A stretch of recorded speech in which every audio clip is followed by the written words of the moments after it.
Leur passage en direction du feu réveille la presqu'île endormie. En apparence, il n'y a plus âme qui vive dans les 11 villages évacués. Mais en cherchant un peu, on trouve Michel, 84 ans, caché sous son figuier. Il a décidé de rester. C'est pas la maison en elle-même, c'est pas le plus grave. L'assurance marchera. Et c'est ce qu'il y a dedans.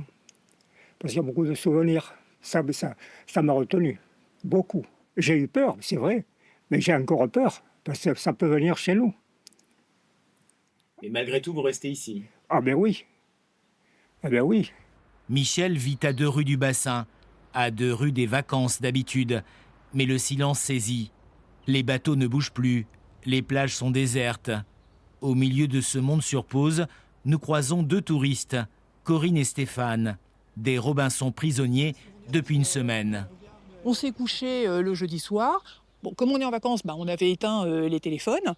On dort de l'autre côté, donc a priori, il paraît que les gendarmes sont venus la nuit, mais nous, on dort bien, on n'a rien entendu, on n'a pas entendu l'alerte. Et le lendemain matin, quand on s'est levé vers 9h30, 10h, il n'y avait plus personne, il n'y avait plus que nous. C'est une ambiance un petit peu Walking Dead parce qu'il n'y a personne dans la rue, mais bon, à part ça, nous, on va pas se plaindre par rapport à des gens qui ont tout perdu. Nous, on est tranquillement et on attend patiemment.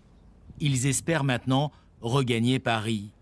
Les seuls à apporter une touche humaine dans ce paysage, ce sont les ostréiculteurs. Quelques-uns travaillent encore.